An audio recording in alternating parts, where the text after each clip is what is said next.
Okay. Well, I would like to welcome everyone to the Myeloid Network seminar this morning in July. We're really pleased today to have with us a colleague from the University of California, San Diego, Dr. Eric Ahrens. So Eric is a professor of radiology here at UCSD and director of the stem cell molecular imaging program at the Sanford Consortium for Regenerative Medicine. His research focuses on adapting non-invasive imaging methods to stimulate, to visualize specific cell populations in the body, for example, myeloid cells or T cells. He's pioneered MRI-based cell tracking materials and methods that have been adopted by numerous investigators worldwide. And I have to say, has made very innovative developments in imaging technologies. His innovations include the synthesis of functionalized perfluorocarbon-based nanoemulsion probes for sensitive MRI, PET, and fluorescence imaging.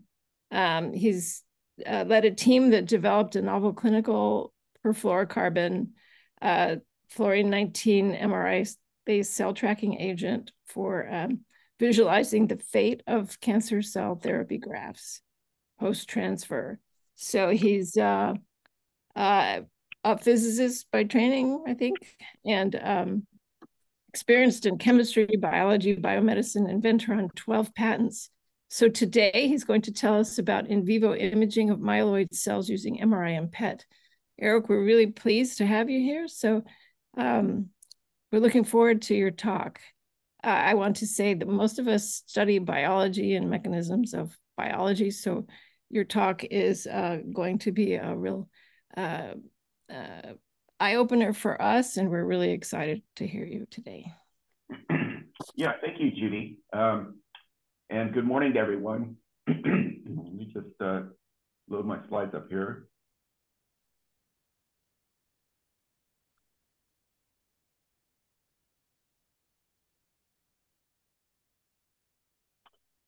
So today I'm going to tell you about some work we've been doing over quite a period of time, developing materials and methods to visualize cells in the body using MRI and PET. And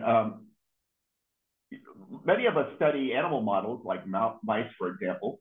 And if you're going to look at the behavior of cells in mice in the native environment, you can do necropsies and biopsies and histology, flow cytometry, invasive techniques to visualize cells, their phenotype, and the numbers that are present in tissue panels. If you want to do this non-invasively, you can do imaging, in vivo imaging is what I'm interested in. And if you're looking at animals like mice, you have a lot of options.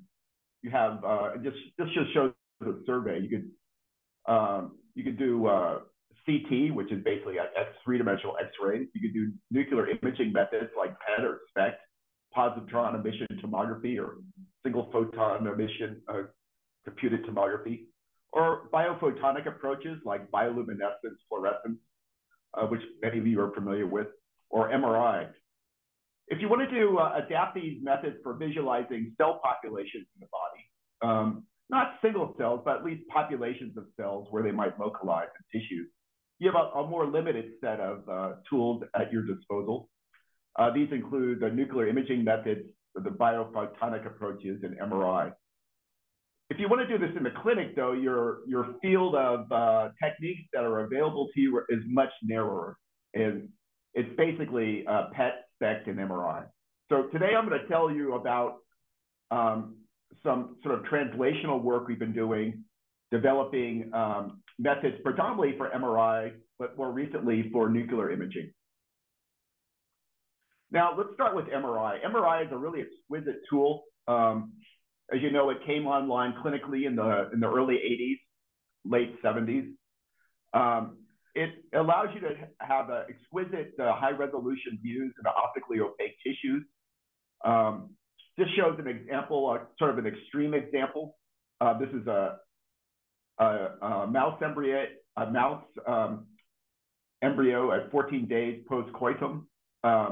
And this is a three-dimensional image imaged at about 20 micron isotropic resolution. And so this is a fixed embryo. And you can see the fine details that this technique provides, the exquisite anatomical detail. But what it doesn't provide is any information about specific cell population. And so in order to label cells, in order to see cells in techniques like MRI, is you have to label them with something. And when I came to this field, that something was mostly metal ion-based contrast media. So these are things like gadolinium and iron oxide nanoparticles. This shows an example of what data looks like where you're introducing iron oxide nanoparticles into a rat. This rat has undergone a heterotrophic heart transplant such that it's undergoing rejection. It's grafted from one strain of rat into a different strain of rat, undergoes rejection. The iron oxide nanoparticles are injected intravenously. They're taken up by cells of the reticuloendothelial system, including macrophages. Those macrophages eat the nanoparticles, and then they participate in inflammatory events. And so you start to see where the rejection occurs in that heart. And so in this panel, you show the effect of the iron oxide on the MRI signal. So conventional MRI looks at mobile water in tissue. So water, of course, as you all know, has two hydrogens and an oxygen, right? And we look at the nucleus of the hydrogen atom, or the proton, and the physics of the machine exploits two mechanisms of that proton. One is that it has a magnetic moment associated with it, so it acts like a little bar magnet. It lines up along the magnetic field. And the other property that we exploit is that it precesses. It has a rotational frequency that's like a radio frequency. And so we can interrogate these little, we call them invisible spies, the protons that are present everywhere in the water. What happens, though, when you introduce a magnetic particle is that you distort the magnetic field, and then that water surrounding that magnetic field, surrounding that particle has a heterogeneous magnetic field. And that causes a loss of signal. A signal drop out, it gets dark where that particle resides, and it extends out in space. So there's a whole sphere of water that's influenced by the presence of that particle. And so you get signal dropout. So in this rejecting heart, when you see these little black dots in the heart tissue that's being rejected, and that's signal dropout, the problem is that you can't quantify that very easily. The pattern of the magnetic field perturbation is complex, as shown in the bottom here, in the bottom left. And so quantifying, counting the number of cells, for example, scoring the image is very challenging. Moreover, you're looking at intrinsic contrast, and lots of tissues in the animal look light or dark intrinsically. Now you're introducing something that looks dark, and that makes it difficult to really unambiguously distinguish your probe from background contrast.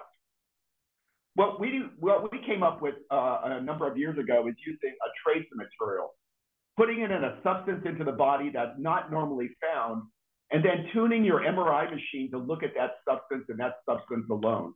So that essentially there's no background. So you can actually do MRI and other nuclei other than protons or looking at hydrogen. You can actually fluorine-19, which is a substance that's not normally found in the body in any appreciable amount, is actually a pretty sensitive MRI signal generator. And so what we've done is develop probes based on fluorine-19 and then adapt our MRI machine to image that fluorine-19. This is a typical molecule that we might use on the lower right, called perfluoro15 crown 5 ether. Has a large number of chemically equivalent fluorine atoms that give rise to a unique signal signature, like a fingerprint. And the beauty is there's no background signal. What you see is what you put into the body, and it's quantitative. You can just integrate up the heat of that hotspot that you see, and you can essentially count the number of fluorine atoms that are present in that region of interest. These perfluorocarbons are a little bit hard to work with in that they're strictly not water soluble, nor are they soluble in lipids. And so in order to use them in biology, you have to formulate them as a colloidal suspension or so-called nanoemulsion.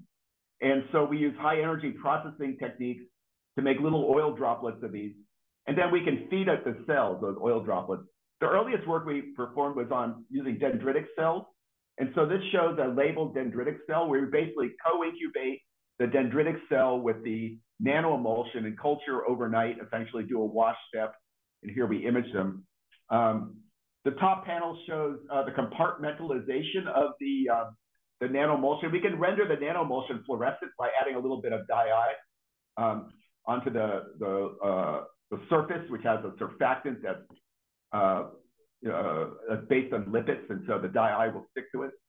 And then we can label the M2C compartments above here in the upper left, and then an EM on the lower panels.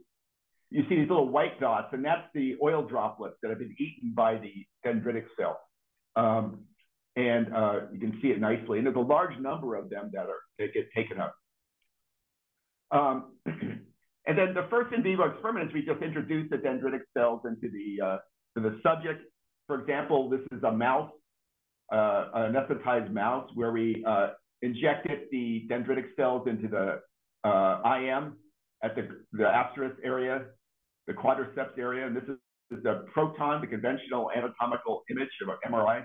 And then we just leave the mouse there, we tune it to fluorine, and we take another second image. And that's the colorized one here. And then we can overlay the two. We get the labeled cells in the anatomical context. And then the middle panel shows we inject the DCs into the foot pad. They migrate up to the ankle and up to the popliteal lymph node adjacent to the knee. And then in the panel on the right, we inject them IV, and they circulate. They end up in the liver, the spleen, and the lungs, so areas you might expect. And so this is the first example of using fluorine-19 as a cell tracer agent. And the fluorine image is sort of a fuzzy blob at arbitrarily low FNR. But when you overlay it on top of the high-resolution proton image, you get a very rich data set. It's sort of analogous to like when you do an fMRI experiment, you're looking at functional brain activation using the so-called Bold effect and blood flow. And the signals are very weak, maybe 1% effect. But then you can do a statistics and then overlay it onto the anatomy, and you get a very nice picture of the functional activation. So that was sort of the inspiration for this sort of presentation and data acquisition. So overall, what we're doing is in situ inflammation imaging, which I will talk about today, is where we take the perfluorocarbon emulsion, we inject it into the subject, in this case a mouse, via the tail vein, for example, or other routes. These then circulate for about 12 hours, and then phagocytic cells, including macrophages, monocytes, dendritic cells, and NK cells will take those up, not NK cells, neutrophils rather, take it up, and then those labeled cells participate in inflammatory events. You get a hot spot, and you take two images. You take the proton image, the conventional anatomy, you take the fluorine image, and you overlay the two. And we also use an external reference outside the torso for absolute quantification. We measure the image noise. We amalgamate those data, and we can get something we call the inflammation index, which has units of fluorine atoms, number of fluorine atoms. And you can measure that over time, for example, and do studies. So I'll show you through a couple of examples. I'll talk about organ transplant rejection. I'll talk about inflammatory bowel disease. I'll talk about an MS model, experimental allergic encephalomyelitis. And last but not least, I'll talk about tumor-associated macrophages. And then I'll also talk about some of the more technical developments that we're working on to improve these materials. So here's an early example we worked on is an acute organ rejection where we take the heart lung from one strain of rat and graft it into another strain of rat. It is grafted into the abdomen so that the native heart is still intact, but we graft into the abdomen blood supply so that the grafted heart is beating. And it undergoes rejection, and we can look at acute organ rejection. And this is an MRI image of the abdominal area where we do cardiac gating on the transplanted heart. So it's actually pretty challenging technically. And you see the anatomy in grayscale, and then the pseudo color is the macrophage distribution. And it's on the periphery of the heart, you're getting infiltration, sort of a ring of fire around the rejecting heart. You can see this better in an ex vivo image heart on the right side. And you really get a nice detailed picture of the inflammation, the macrophage distribution. In the same model, if you do like the iron oxide nanoparticles, like I talked about first, the same model, you get an image that looks like this on the bottom. The problem with this is it's hard to quantify. If you want to know the severity of the inflammation, you want to score at the end of the day. So you could, for example, titrate the amount of anti-rejection drug that you would dose to the patient. It's very hard to derive that from this. There's also false positives. There's lots of signal in this image, dark spots, light spots, that have nothing to do with the rejection process. And so there's a lack of specificity. Here's another example of a kidney transplant. Again, kidney transplanted from one strain of rat into a different strain of rat. The compound is injected intravenously at 2 hours after injection. At day 4 after the surgery, it looks like an angiographic agent. It's just circulating in the bloodstream. You see the major blood vessels, the kidneys here, both well perfused. But by 24 hours, the material clears the bloodstream, enters into the RES, and is taken up by macrophages, including Kupffer cells of the liver. And so if you look at the kidneys, though, the transplanted kidney is the asterisk, and that's getting a lot of accumulation of the fluorine. Whereas the intact kidney is not, is more devoid of signal. If you excise the kidney, do a high resolution 3D MRI, you can very nicely see the pattern of inflammation in the different layers of the kidney. And then staining on the bottom shows macrophage staining corresponding to the bright band of that kidney. Here's another example that I like a lot, IBD. This is an inflammatory bowel disease. This is induced using an IL-10 knockout mouse fed with piroxicam doped chow. And you see, you inject the compound ID, 24 hours you image, and you see the anatomy here of the inflamed colon. You might see a little bit of thickening in the colon wall, but it's kind of hard to interpret. You have to manually segment, measure cross-sectional areas, compare to norms. It's labor intensive, a little bit subjective. But look at the fluorine image. It's a ring of fire around the colon wall, showing the active area of inflammation. R is an external reference for quantification. And this is a 3D acquisition method. This is the ascending and descending colon acquired in 3D in about 10 minutes. And there's no segmentation involved in making this rendering. It's just thresholding and colorization and display. If you excise that colon, you can see the heterogeneity of the model. On the right, the top and the bottom rows show 2 different colons, and it shows you the patchy nature of the disease and how different it is for the different mice, even within one cage. If you do immunohistochemistry and do staining, we have a way to, I'll talk about more later, to render the emulsion fluorescence. And so that's in red here. And then F480 staining is green, and you see nice co-localization between the perfluorocarbon inside the interior of the macrophage. And it's found virtually at no other cell. The epithelial cells, it's not found in the interstitial space. It's really very exclusive to that cell phenotype. Here's another example. Just finish up the quick survey here. EAE, experimental allergic encephalomyelitis, which is a disease, it's an MS-like, it's a CD4-mediated autoimmune disease. Macrophages are heavily involved at later stages, particularly. There's a demyelination that occurs in a loss of function, of paralysis. And you can actually have rodent models for this, which are well studied. If you just do a conventional anatomical MRI, shown here in a very high resolution scan of the spinal cord, you can see these hypointense lesions, predominantly in the white matter, for example, shown in the arrow, that have great spatial extent. Now that hyperintense signal is consistent with demyelination, inflammation, and edema. You really can't distinguish what you're seeing in the image. So it's a real limitation with just conventional MRI. But if with perfluorocarbon, we can actually measure the macrophage, the inflammation component of the disease. This is an early experiment we did where we did some studies in EAE rats, and we then just excised, we injected the compound in stage 2 animals, and at 24 hours later, we just excised the vertebral column.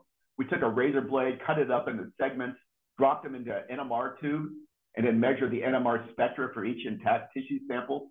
And this is what the profile looks like of inflammation around the entire, down the linearized CNS, essentially, running from the cerebellum, the brainstem, all the way down to L4. And you see the profile of the macrophage in the spinal column. And on the left, I show you what a typical NMR spectra would look like. Here's a C6, C7 vertebrae, and this is the signal that you get out. So it's actually a very quick measurement. We actually have a robotic sample changer, so you can actually measure this in a rather high throughput fashion, with the goal of basically minimizing histological steps. And that's often a bottleneck in the drug discovery process, is getting histology back from the lab, particularly at a big pharma company. And that was sort of what prompted this high throughput way to measure whether your drug is working or not, at least with respect to inflammation. And then immunohistochemistry shows that the perfluorocarbon droplets are localized with, in this case, CD68 positive cells in the CNS. We've also done quantitative real-time PCR, and in the same tissue samples, looked at the absolute fluorine content versus RNA content for CD68. And there's a linear correlation. So in the same samples, we can measure with both techniques.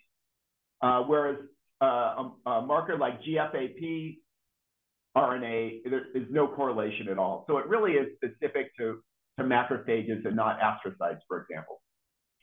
And then in vivo, you can actually see this nicely too. This is a rat, and this is the EAE rat. You see lots of inflammation in the vertebral column. This is the external reference here, this bright spot on the left, and then the liver's down here, part of the clearance pathway. And in the control animals, there's virtually no signal in the vertebral column. What was interesting, though, is we sack this animal, we take the spinal column out and image it at high resolution. You see a more complex picture. In the spinal cord, you see indeed fluorine signal indicating the presence of macrophages, particularly in the white matter regions. But we also saw increased signal in the bone marrow and the surrounding bone marrow cavities outside of the CNS. And this was a very interesting observation. So it's almost as if there was chemical signals emanating from the lesion in the CNS that extends out in space into the bone marrow, into the vertebral column.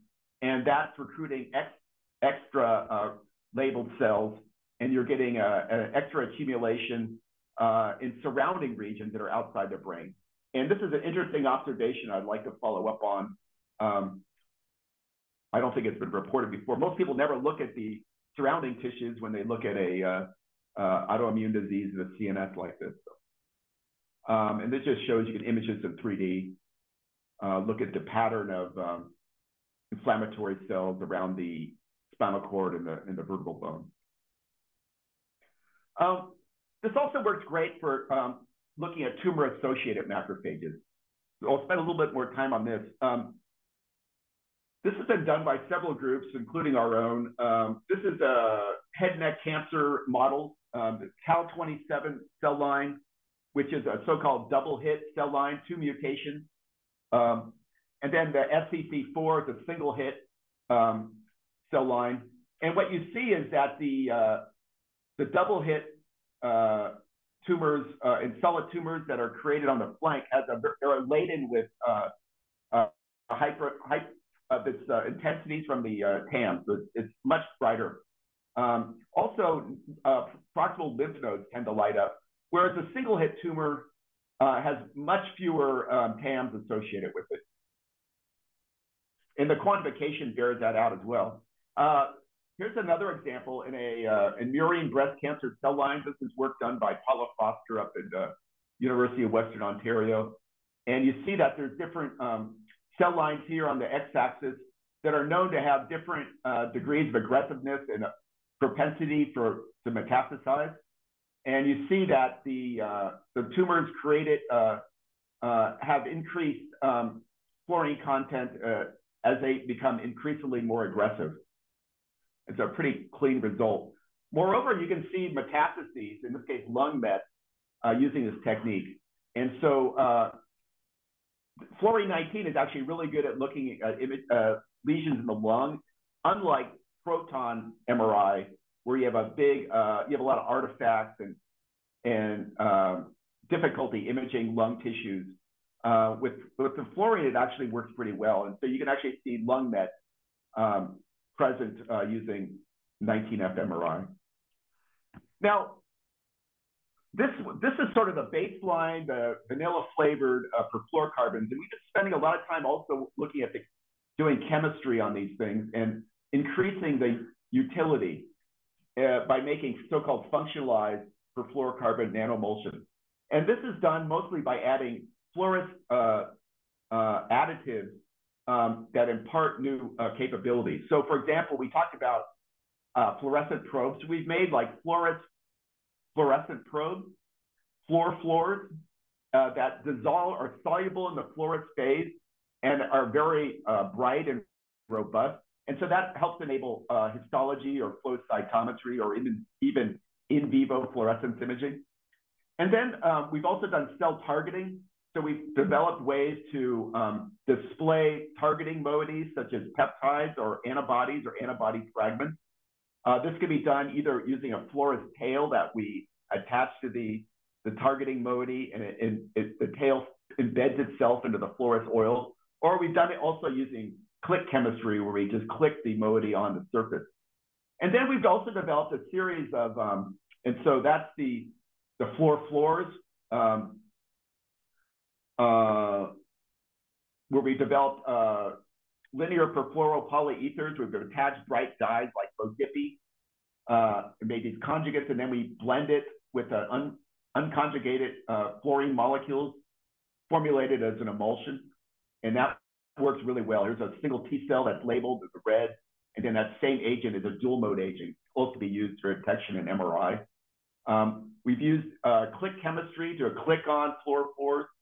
This also works for other type of moieties as well, other than fluorophores. And so you can click on like a Alexa dye, for example. In this example, you can then see that in vivo. And then we spent a lot of time working on making fluorous metal chelate. So this is like a new class of materials. So it's a metal chelate that is soluble in the fluorous oil. Okay, so it's a highly fluorinated chelate. And what that does is it brings the metal into the inside of the core. Now that has important consequences. When it's inside the core, the metal, there's a very low chance that transmetallation will occur. That fluorous core, it protects it from enzymes or interacting with water or anything else in the intracellular milieu. No transmetallation occurs. It's extremely stable. So pretty much any other chelate that people are using, for example, for radiotherapy, like a DOTA or something like that, as soon as that, say, binds to a receptor, enters into the endosome, hits a low pH compartment, that metal pops off probably within minutes. A transmetallation occurs, and there's a tendency for that metal to leach out of the cell and go into the background. We've basically solved that problem of preventing that from happening. And we made several different types of chelates. This is sort of this family. The top one, Cetrus, we actually have a drug master file for that we're planning to do some clinical trials with. If we put so when we first did this, we poured the periodic table into these perfluorocarbons and looked at their MRI properties. And we found that iron was the best in terms of shortening the so-called T1 relaxation rate of the fluorine-19, which actually throttles the speed at which you can acquire data. So T1, if you recall, is the amount of time it takes when you put a nuclei in a magnet to polarize along the direction of the magnetic field, kind of like a compass needle pointing north. It doesn't happen instantly. It takes a little bit of time. It typically takes maybe a half a second or a second for that to occur. What we're able to do by doping the perfluorocarbon with a little bit of metal, like maybe 1 or 5 millimolar, is we can speed that up by 10 or 100-fold. And so that means you can acquire the data that much more faster. And so this is I think, a fundamental advance in improving the sensitivity of the technique. And so you can actually do very high sensitivity images, collect the data quicker. You can do signal averaging in the same fixed scan time to get a more satisfying, higher quality image. We can also put radioactive metals in. And so this is something I'm very interested in. So for example, we made a fluorescent metal chelate called FHOA, shown at the bottom here. And we solubilize that chelate in the core of the perfluorocarbon emulsion at manufacturing. It doesn't have any metal in it. And that emulsion is just a milky white solution. It sits on a shelf for a year of long shelf life. If you want to then use it for a PET scan, for example, you can add a zirconium chloride, and that metal will rapidly be sequestered into the interior of the droplet, thereby labeling it. Now that metal is protected. It's not going to come out when it enters into a cell. And so you have a very durable chelate now with the radio metal. And so what was really remarkable about this is that you can lower the dose, the radioactive dose delivered to the subject, by 100-fold and still get a high contrasting image, having a diagnostic scan. And so this was really remarkable. In this model, we did a carrageenan inflammation model where we put a little bit of carrageenan into the foot pad, the right foot pad of this mouse. And then we inject the radioactive perfluorocarbon. We wait 24 hours, we do a PET scan. And then you see a hot spot at the foot. You also see the liver, some lymph nodes, part of the clearance, the RES. And then we can lower the dose by 100x of what you normally would put in for a mouse. So a mouse you'd normally put in like 100 microcuries. We can lower it to 1 microcurie and still get a 10-to-1 ratio between right and left foot in terms of contrasting and lesion detection. And so this is quite a remarkable result, in my opinion. So what's also cool is that you can do not only PET, but you can do MRI in the same subject, true dual mode imaging. So here's an IBD model and a DSS IBD model where we take the same animal, we image it with PET, and we image it with 19F MRI by moving the animal from one instrument to the other. And we see all this inflammation in the bowel. And it looks, similar, some differences between the techniques. What's intriguing, though, is that you can, one injection, you're doing 2 different readouts. Now, PET is good at whole body imaging, head to toe imaging. MRI is not. MRI is good at looking at a localized region at high resolution. You get that soft tissue contrast. But you can imagine with one agent, one shot, getting a picture of the person, the subject, the patient, from whole body to microscopic using just non-invasive imaging. This shows it more clearly. The 2 scans back to back. You can also have the proton anatomical scan. You can have the overlay. You can overlay the fluorine-19 PET data and look at the similarities between the patterns. And this is something we're studying, the algorithm to amalgamate those data. This also works great with TAM. So this is an example.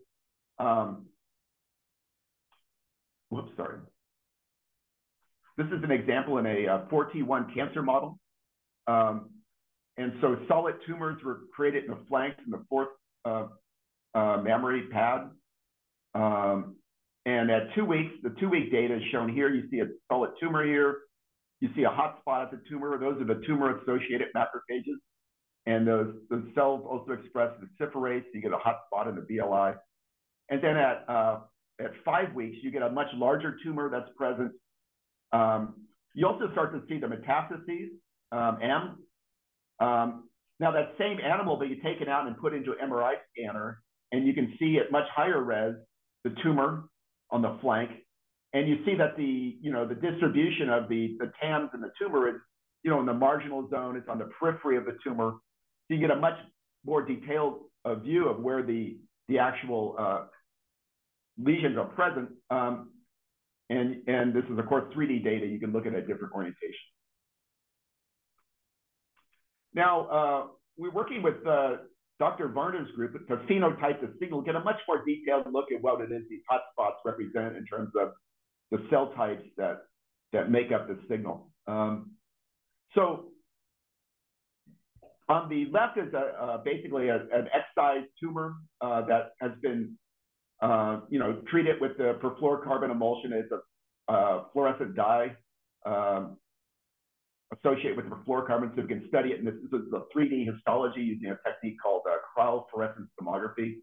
So we take the intact tumor and section it, digitize the blocked face, build up a 3D volume of the tumor. What's remarkable about the images like this is how heterogeneous the distribution of the TAMs are, or the labeled cells. And so it emphasizes, if you're doing a biopsy of the tumor, how you may miss the hot spots, or there could be a sampling error. Just highlights that. Dr. Varner took these tumors out and then made a single cell suspension, disassociated the tumor, made a single cell suspension. And then we looked at what cell types take up the perfluorocarbon. And in terms of the myeloid cell panel, it's taken up by neutrophils, bone marrow-derived monocytes, macrophages, and resident macrophages. The bone marrow-derived macrophages and resident macrophages both constitute TAMs. And neutrophils also take up this agent. But an important point about this is that the amount that the cell would take up, the mass, makes a big difference, right, in terms of whether you actually can see it or not. So what's not shown here, so macrophages are large cells. They can take up quite a bit of mass of the material. We've characterized that, and they can take up about 10 to the 12 to 10 to the 13 fluorine atoms per cell on average with a 10-hour or a 12-hour incubation, co-incubation. Now, neutrophils are physically much smaller cells, approximately 4 times smaller cells. And so they take up commensurately much less of the emulsion than would a macrophage. And so the contribution to the signal, the bulk signal that we measure in our MRI or in our PET scanner is that much more or less. Now, T and B cells also will take this up, but really in trace amounts. And studying ex vivo labeling of T cells, for example, you get about 10 to the 11 fluorine atoms per cell, like 10 or 100 times, 10 or 50 times less, let's say, maybe 100 times less. And so their contribution to the signal that you see in your in vivo scan is negligible from T and B cells. Similarly with MK cells. So the dominant signal source is macrophages. The tumor is going to be TAM. This shows additional basically CFT data, cryofluorescence tomography data. Here we've injected with a near-infrared fluorophore. And this is what the whole body biodistribution looks like of the perfluorocarbon. You see the tumor lit up here in the flank. You also see lymph nodes. They're very prominent in the gut. The lymph nodes here. You can also see the tail vein down here. The tail down here is lit up a little bit. You wonder why that is. Well, because when you stuck the needle in to inject a compound, you did a little wound right there. And so this is sensitive enough to pick that up. And so you see the little bit of wounding action. Now, this middle panel shows MC38 cells that constitutively express GFP. It's kind of weak here. It's on the flank here. You see the tumor. Generally, in the green channel, there's a lot of autofluorescence, particularly in the gut, presumably by the diet, the grass diet. But what's interesting, if you digitally segment out the tumor, you can display the tumor cells in green, and then the myeloid cells or the TAMs in the reddish color. And you see that there's a nice interplay between the two, and here's the overlay between the two subsets of cells with some overlap, but a lot of regions where they're separate. So it's just interesting to visualize the contextual distribution of the cells. Now, the next question you might ask is, what about clinical use of this? And so this is something I'm very interested in. So we and others have adapted clinical MRI machines to visualize fluorine-19. This is a General Electric MRI machine. This is like a standard machine you would have in a hospital. And you can adapt these to visualize fluorine 19 by basically tuning it down a little bit. The radio frequency that you use for proton, the one you use for fluorine, is only about 6% different. And so you can just make a little tweak to your electronics and sort of detune it to detect fluorine. So to do that, you have to make some software modifications. You have to get, maybe talk to a lawyer to get access to your, license with GE or whatever.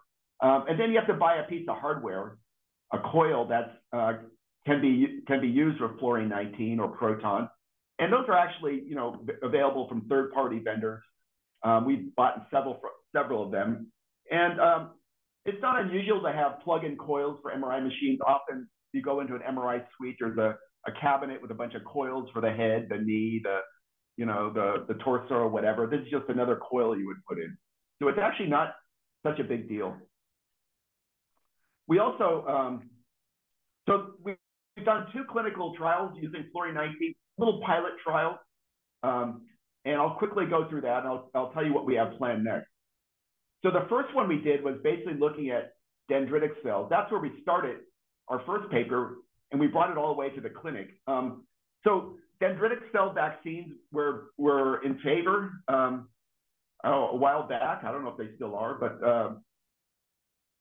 they were a way to perform immunotherapy. And so we used the fluorine 19 to track these cells, to label the cells prior to an implantation into the patient, to see if we can see the injection site, how many we injected, and maybe what happened to those cells days and weeks later. So in this protocol, we took monocytes from the patient, so these are autologous cells. We incubate them in a cocktail to create immature DCs. Takes about 5 days. And then we add activation factors, antigen loading, put that into the media. We also, at the same time, add the perfluorocarbon nanoemulsion directly into the media at the GMP lab. And we let that incubate for another day or 2. And then you get mature dendritic cells at the end of that period, and those are also labeled for MRI. We do a wash step, and then we inject it into the patient. We also can do cryopreservation, and they'll stay labeled during that cryopreservation when they're thawed. So we found that these perfluorocarbons are exceedingly safe and well tolerated by cells. And primary dendritic cells are like the Paul Revere's of the immune system, right? They're the sentinels. If there's a warning or danger, they'll let you know that, right? And so by labeling these directly and not having any deleterious effects, it really gives us confidence that these are not immunogenic. So we've done many, many different in vitro assays. These are actually just a subset on the patient's cells.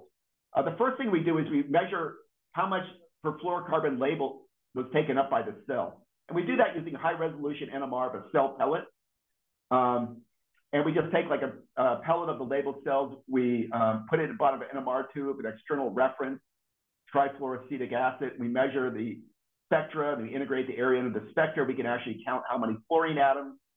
And this graph here shows the spectrum of labeling that we get for different patients.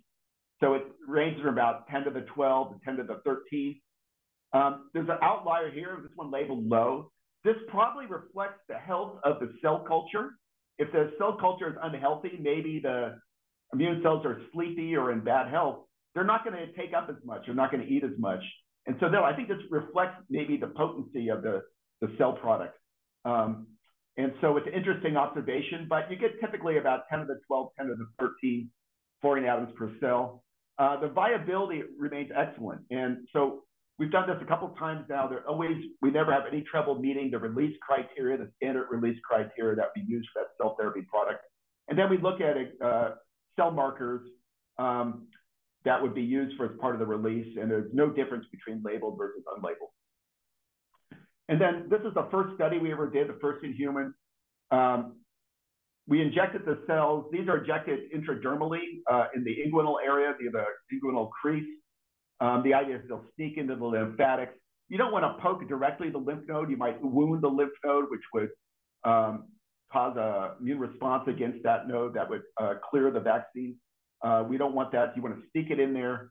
So they put it a few centimeters away from the lymph node. You see the hot spots here, post-injection. You can then quantify the heat of that and count how many cells are there. We know how many fluorine atoms are per cell. In vivo, we can measure how many fluorine atoms in the hot spot using an external reference. We just divide those two numbers, we get the number of cells. And that's what we plot here on the y-axis. And at 24 hours, about half the cells go away from the injection site. And they're presumably a lot of those died. Some of them may have sneaked into the lymphatic system. So this is our first proof of principle in vivo experiment. More recently, we've done this with T cells. I know it's a myeloid network, but here's some T cell data. We did a trial, just a very small trial during the COVID era, which was very, very challenging. But we had a IND open for tumor infiltrating lymphocytes. So this is the Rosenberg protocol out of the NIH, where we take excised tumor tissue, we mince it up, we expand to large numbers of CD8 positive T cells that are in the tumor. This is expansion done over about 4 or 5 weeks. We were able to, in the one patient biopsy that we acquired, grow up 70 billion pills, which is an astounding number. We labeled all of them with the perfluorocarbon by just adding it to about 4 or 5 liters of media. The last 24 hours of culture, we do a wash step, we collect the cells, and that's the cell product in these bags. We measure the amount of fluorine that's taken up by those TILs, and we get something about 1.8 times 10 to the 11 fluorine ounce per cell. It's much lower than a macrophage because the T cells are tiny cytoplasmic volume, and they don't not very phagocytic. So you get a lower volume. We then infuse those 70 billion cells to a patient with HPV positive squamous cell carcinoma in the head and neck region. And we then ask the question, we put 70 billion cells in. What happens to those cells at, say, a couple of weeks later? Do they die, or are some of them still alive in the patient? Very simple question. Most people who do these, like adoptive cell therapies, CAR T cells, you're putting large numbers of cells in, but the fate of those cells after they leave the bloodstream is really unknowable. There's really not good techniques for measuring that. So we just asked a simple question about, well, what happens when a cell dies? How many of those cells of that initial inoculant survive after 3 weeks? And so the way we got at this was we took a measurement of the liver, of the fluorine content of the liver. When a TIL becomes apoptotic, it releases the perfluorocarbon that's in the intracellular space. It's dispersed in the body. It's taken up in the RES system, just like what we talked about, predominantly in Kupffer cells of the liver, the Kupffer cells, the macrophages of the liver. And so by which are more or less uniformly distributed in the liver, so by making a measurement of the fluorine content of the liver, we could deduce or calculate the apparent apoptotic cell fraction, the so-called ACF. And so this is something we developed. And so this is our fluorine coil. In the patient, we take the liver scans. We measure actually just a single voxel using MRS, magnetic resonance spectroscopy, fluorine in the liver parenchyma, and then there's an external reference here. You can see it here, it's a little dot. And these are the spectra. We can integrate those areas. We also have an external reference that's attached to the underside of the surface coil with the known number of fluorine atoms. We also then segment the total liver volume. And then we can deduce basically how much fluorine is spread out over the entire liver based on a measurement of a limited volume of the liver. We then make an assumption about the biodistribution of the perfluorocarbon. If it's released in circulation, how does it reside in the different tissues? So this was done, we can't do this in humans, so we did it in a model. We used the C57 mouse as a model for the biodistribution of perfluorocarbon in the RES. And so this is what the data looks like in the mouse. And about approximately 83% of the perfluorocarbon injected IV ends up in the liver. And so We use that to calculate the apparent apoptotic cell fraction. And you get about, the ACF is about 30% or about 70% of the cells are viable with respect to the initial dose at 22 days post-infusion. No one's ever measured anything like that. We really can't compare it to anything. This measurement does not include consideration of cell division, which would tend to, if both the daughter cells die, become apoptotic, there's no error in that. If one of the daughter cells die, the other one survives, that creates an error. So this represents a lower bound. Now, we're going to try this also now in TAMs. So we think that we're going to try the fluoring imaging with TAMs, and we think that this could have an impact in cancer immunotherapy by considering the following statistics. The response rate for many immunotherapeutics, for example, checkpoint inhibitor antibody treatments, is often less than 20%, even though they're the standard of care. And so like head and neck cancer, PD-1 antibodies, anti-PD-1 antibodies, standard of care, response rate is only about 20%. Moreover, 10 to 20% of patients suffer serious immune-related adverse events with requiring additional treatments. And these treatments are also expensive. So if you're able to predict responders versus non-responders and steer patients toward these immunotherapy treatments if they're likely to respond, I think that would have great benefits. So in the case of TAMs, the presence of TAMs, if a solid tumor is laden with TAMs, that means there's a T cell exclusion, CD8 positive T cell exclusion. And so the responsiveness of these immunotherapies are then less likely. So we imagine being able to stratify patients to high, medium, and low TAM burden.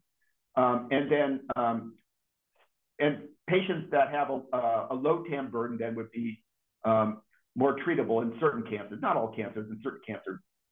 We think this would be helpful for post-treatment surveillance and for safety. If you're developing new immunotherapies, you want to be aware of any off-target inflammation or side effects and where those lesions might be. And so having an ability to look at off-target inflammation would be really helpful. And there's an economic consequence. By having quantitative biomarkers, you can accelerate imaging-based, you can accelerate trials, increase approval rates. So there's economic aspect to this as well. So we recently got an R01 funded from the NIH, the NCI, to do first-in-human studies with something we're calling TAMSTEN, which is just these perfluorocarbon nanomulsion. Do a preliminary safety assessment, visualize and quantify TAM density longitudinally using fluorine-19, and explore the ability of TAM sets to predict a PD-1 checkpoint inhibitor therapeutic response. So we're excited about starting this here at UCSD.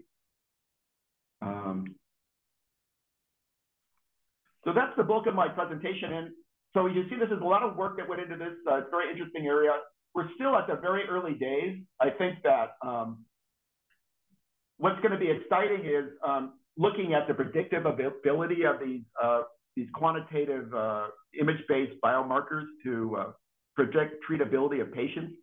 Not so much for things that are now the standard of care, but for new things that are in the pipeline, where we're looking at the nature of the tumor microenvironment, characterizing that, and help making that part of the decision process of what the best course of treatment is for a patient.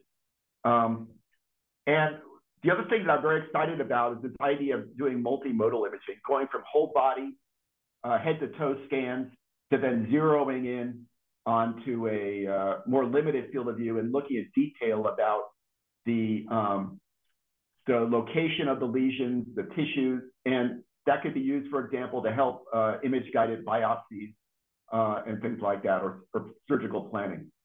So I'm happy to take any questions. Looks like I'm finished a couple minutes early here. Awesome. Yeah, that was great. Thank you so much. You have a question from Amy Jo Casbon. Amy Jo, would you like to ask your question yourself, or do you want me to read it for you? I guess I was interested about the mechanism for the signal, like just increase the necessary myeloid cells at that area, or is that actually increase the output of the integrated? Like, is that maybe would be both? I can't hear you. Yeah, it's a background. Hmm. You know, we can't hear you. I can ask your question if you would like. Okay.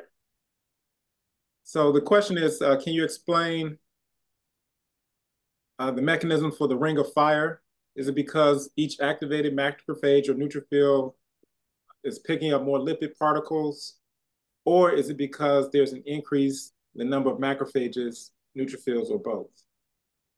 Yeah, it's an increased density of macrophages that are home. So in the body, maybe a few percent of the macrophages will be labeled. And so if you have increased macrophages, they'll drag more of that fluorochemical into that region and you get hot spots. So the signal that you see is just proportional, linearly proportional to the amount of perfluorocarbon that's present there. And that's linearly proportional to the number of macrophages there. Awesome. I actually had a question. This was a phenomenal talk. I think I became a little smarter at chemistry just by listening to you. And I was wondering about the clearance of some of the agents from thinking about pancreatic cancer and glioblastomas, and how fast are these agents cleared out? We talked about Kupffer cell phagocytosis, but how long do they live in the body and how fast are they cleared out to be able to detect tumors early on? Yeah, great. So for a labeled cell, it will stay labeled as long as the cell remains alive. So there's no exocytosis from the cell. The cell is not able to break the chemical down or degrade it in any way. So it's a carbon-fluorine bond. And so those are really the strongest in nature. And so it doesn't break it down. So the way it clears is it distributes the RAS. And then the way it actually clears through the body is predominantly through lung exhalation. So it's a really bit of a novel excretion path. And the molecules that come out of your lungs, the fluorocarbon, are unmodified from what you put into the body. So the body doesn't do any chemistry on the molecule per se. You can think of it as sort of like an evaporative process. Okay. So the chemical sort of evaporates out your lungs. Now, in terms of how long does that take, it's very dependent on what perfluorocarbon molecule you use, okay? So the one molecule I showed, that perfluoro15 crown 5 ether, has a very long half-life in the body, over 200 days, say. And so you can't really put a large amount into that person and expect the FDA to go along with that. But there's other ones that have a lower molecular weight that clear much quicker, like in 5 or 10 days. And so those are the types that we're going to use in the patient studies with TAM, is they clear quickly. And these have been studied, the clearance times of these molecules have been studied for several decades in the context of artificial blood substitutes. And so they actually dissolve oxygen. You can inject in the blood and transport oxygen into the body. And so the biodistribution, the clearance, PK, and the like have all been studied in that application. Awesome. Alok has 2 questions. Alok, would you like to ask, or do you want me to read them? I'll just read them. Alok's 2 questions are, do these tracers address phagocytic exhaustion of the TRMs? And 2, are these tracers highly dependent on active phagocytosis, but how to differentiate them being picked up from passive diffusion? So how can you distinguish the 2? No, they require some active processes to be taken up, endocytic processes. The droplets are large. They're not going to be, they're not going to diffuse into a cell. The droplets are about 160, 180 nanometers in size. So they're fairly large. So you need an endocytic process to bring them in. There might be more than one mechanism, but endocytosis is the I think what brings the bulk of it in. Okay, great. And Dalvarez, would you like to unmute and ask your question?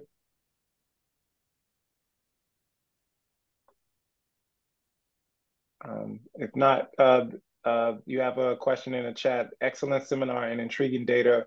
What would be the approximate cost of imaging like this per patient in clinic to predict responsiveness to checkpoints, et cetera, as an example?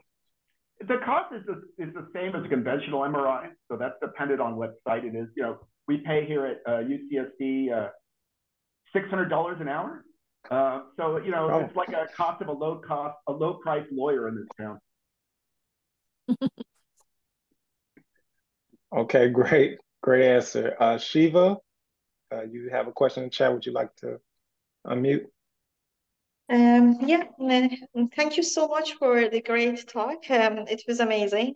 I was wondering if how many markers would you consider to, I mean, I think you already answered this, and how would you proceed to detect macrophages if they go through the repolarization in tumor microenvironment?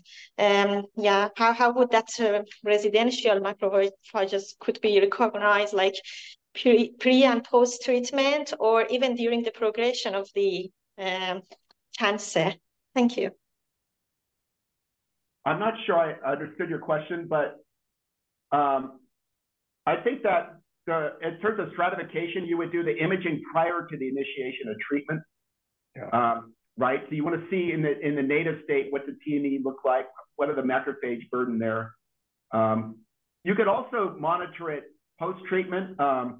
You would have to re-inject.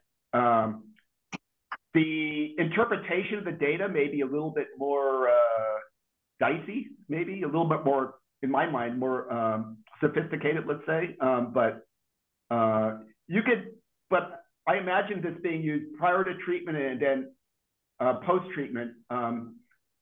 The questions you would address post-treatment, though, you have to think carefully about.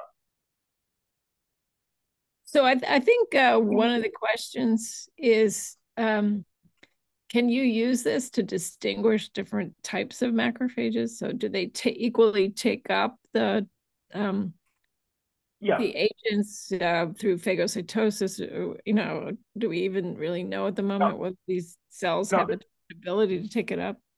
This is a pan macrophage marker. As I described today, what I described as a pan macrophage marker analogous to a CD68 antibody.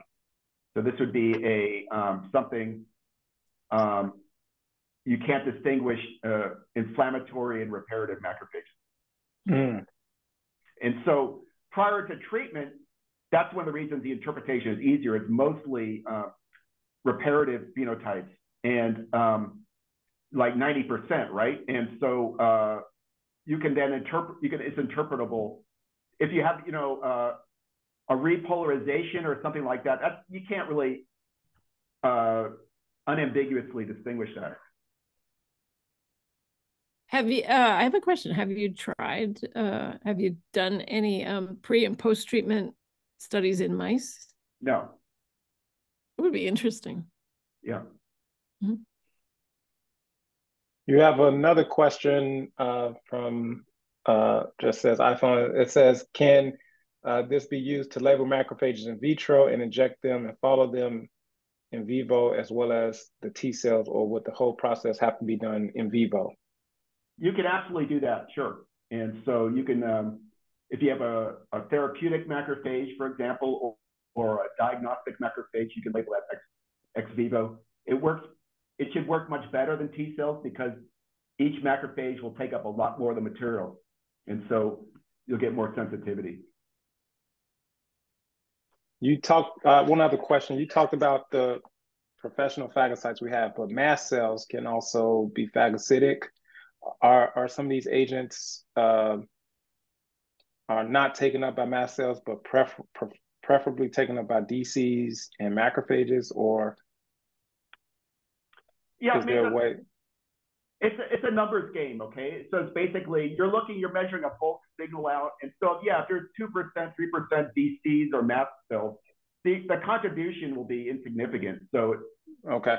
We'll take them up, but it'll be inconsequential. Understood. So I have a general question. This is beautiful work you presented, and now you're at the clinical stage.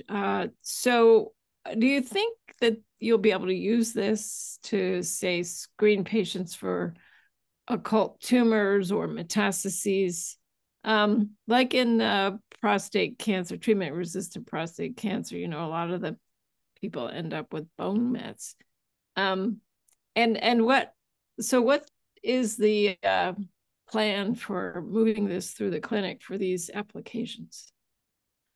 Well, I don't know if there's a plan, but I think that this in the future will have real uses. The gold standard now for screening is CT, which is not specific, or FDG PET.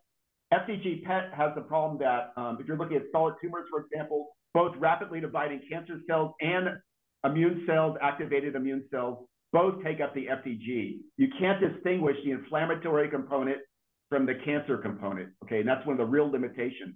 With this type of approach, you're looking at just the inflammatory component, okay? And so if you're doing immunotherapy and things like that, I believe that's useful information. So I think that this really does serve a place in the clinic as a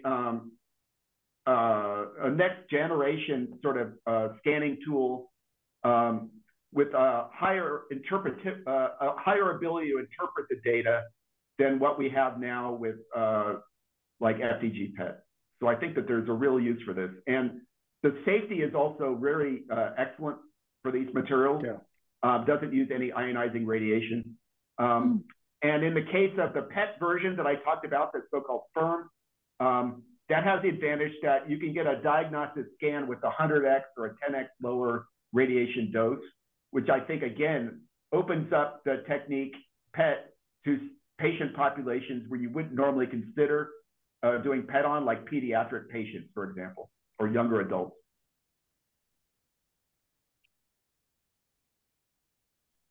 I think we have a new question, actually. So maybe just the one last question. Do you want to ask it, Jelani? Shiva? Sorry, apologies for asking again. I just run. In the work that you discussed the cells in different organs, which was very interesting. First of all, amazing technique. I think it's very interesting. I'm excited. Is there any, like, this technique could be used to differentiate between the puffer cells and the infiltrating macrophages or tissue resident macrophages? Yeah, that's actually challenging. The liver is challenging because you get this Kupffer cell uptake. So if you want to distinguish macrophages coming from the periphery, from the Kupffer cells, it's challenging. We tried doing that in one manuscript, but you basically have trouble teasing the two out. So you have to. It doesn't work well, basically. Thank you so much. Thank you. Amazing work. Thanks again. Thank you so much. Have you thought about targeted delivery of these? So putting some kind of ligand on the surface of the particles so that they're more likely to be taken up by one kind of macrophage or another, or that would probably be a long-range plan, but have you been working on anything like that? Yeah, we're working on that now. Yeah, with antibodies and other targeting modes. We're doing that now. Yeah, cholesterol will probably be something cool for like the scavenger receptor or some fat that CD163 loves to scavenge. With that PET imaging, you'd probably be preferential to immune suppressive types of TAMs. Yeah. Well, I'm sure you'll get lots of people contacting you for collaborations, and we all have our unique models that could really use your imaging agents. So I want to thank you again, and thank you, Jelani, for your help. And I hope that this was helpful for you, Eric, and we really look forward to seeing what comes out of this. I hope it gets into patients extensively, because it's really promising. Absolutely. Thank you. Thanks, Eric. Bye. Okay, take care. Okay, bye.